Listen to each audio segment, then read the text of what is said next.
Imepita bado pande nyingine.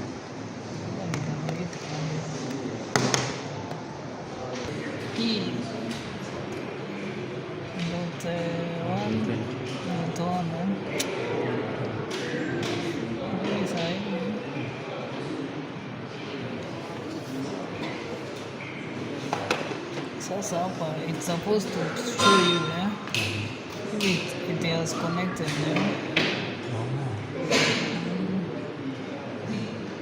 ama you can just pin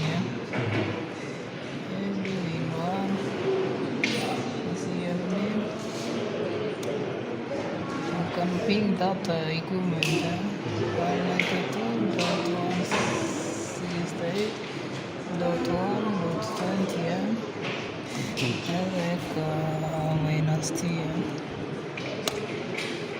So unaona it's a reply. That means it's already connected to the equipment. Yeah. Okay. So you can access the equipment using browser sasa. So that you can configure. What is the use of the 192.168.1.20? This is the equipment. This is ping forever. -T it means for continuous. Okay. All right. Once you've confirmed that the equipment is connected, see now it's connected to this computer, then you open Chrome or any other browser and try to access it. 192.168.20. So this is in this case you can go advanced proceed. Sasa this one we unzoom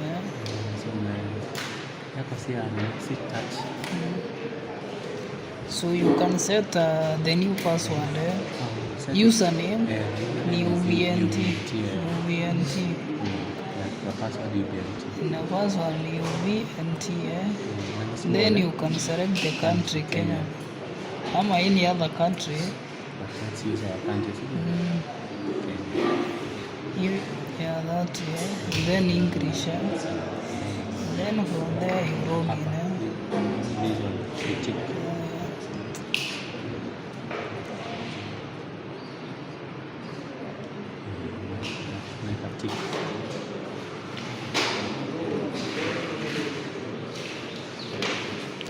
click up.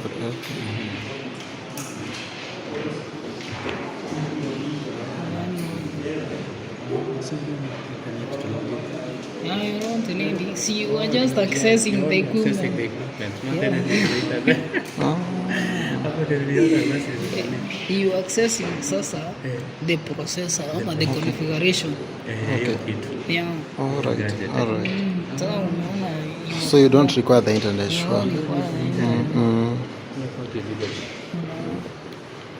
So this is the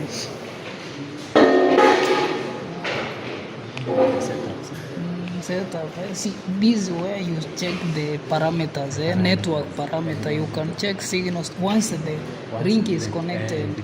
Strength, the noise flow, transmission, CCQ, and then transmission rate, and whether the equipment, once it has robbed to the other equipment, itakwambia unaona this it's telling you not associated. That means it's not robbed to another equipment. Once it's robbed to another equipment, it will indicate the signal. Yeah. So you go to the wire, and then this one is just to see the maybe signal parameter or the ring parameter. So you're supposed to set one as a station and the other one as access point. So this one you can set as access point. That way, serious.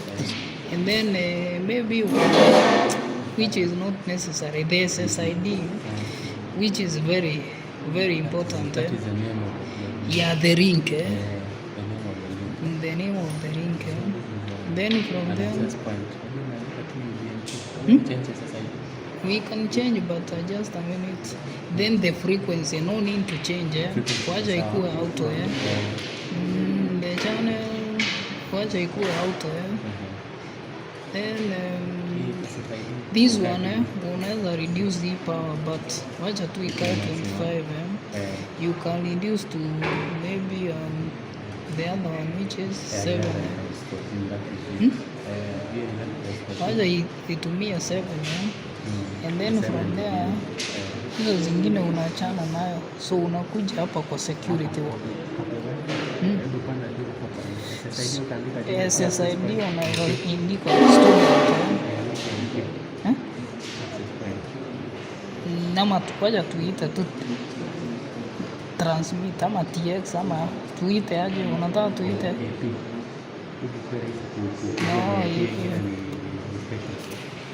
umejua the station is the slave it uses the configuration of this. In fact when you are setting up the station unatafutanga hii SSID inatumwa kama RS, so you scan the SSIDs once you scan ukiona the name of the SSID ya transmitter then so haya tuite hivyo, tunasema S/P sio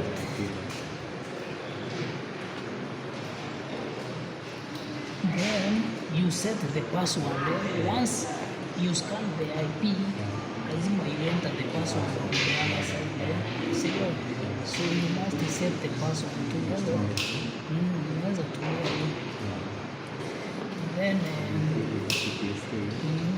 so hii ni password na lazima uikumbuke juu you will use this password to scan on the other side to authenticate the station.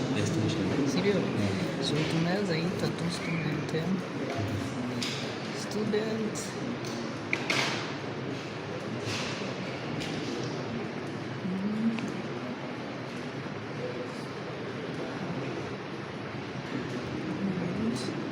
sindio, ita 2024 yo sindio,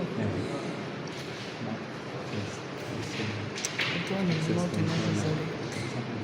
Then you can change the IP, but you can just save the setting first. So this one this one inakwambia the main now, the main what password I'm using.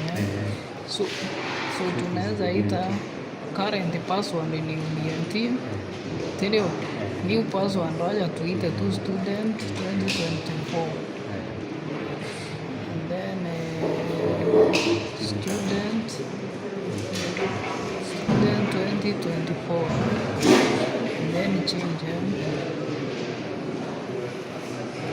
so now it's changed yeah, you apply the changes but if you are doing other changes you can just so you can apply the changes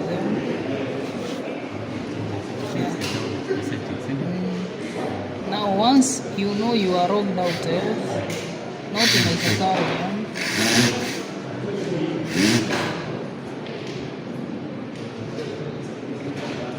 so I think it's still applying the changes So you've already changed the password so you need to log with the new password, sindio?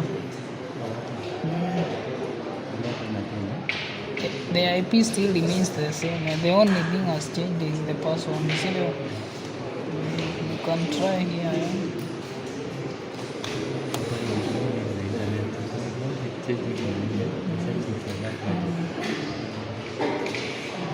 So it's okay, haijatuitisha, sindio?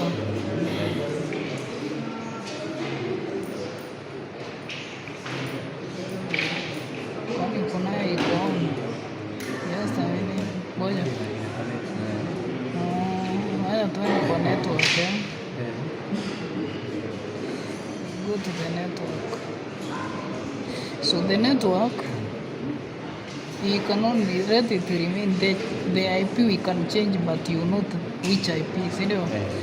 But for the time being wacha tutumie 50 na 100 50 tutumie kwa AP then pande ile ingine tutumie 100, sindio? We don't need the other things, eh? Yeah, that's right. They are not necessary.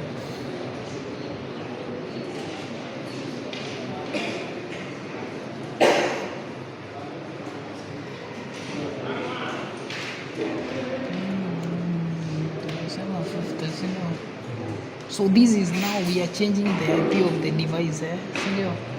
So change, eh? You can apply the changes, eh?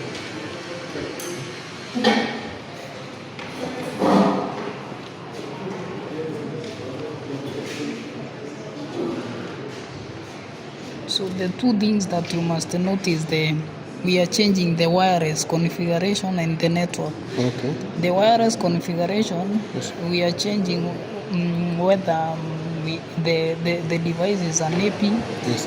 or a station. Eh? Yes. And then number 2, we are changing the SSID, eh? Yes.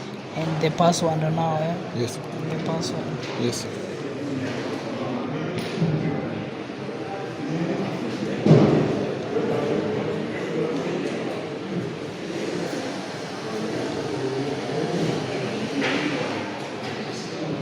So now Yes. we are going to use the password that we've changed it to. Yes. So the default was UBNT. Yes.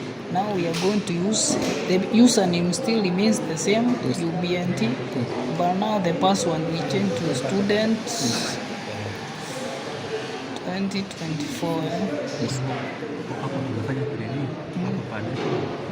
Hapo umesha set. Tena ka login again. Yeah. So the IP has changed. Yes. Yes, yes. You are confirming the same traffic has changed again. It's in 50, but since it's on the same network, it can't affect the connection. Since it's within the same network. Same network. So they advance the services, so you can these are some of the settings, Yeah. but you can have, like, in the system you can update the what we call the version, Yeah. of the firmware. So there are some properties, some properties of the device that will defect with the firmware. So you always update to the new, no, latest firmware. So utaenda kwa website ya then you download the latest. Once you select the file, you upload, and then it's uploaded.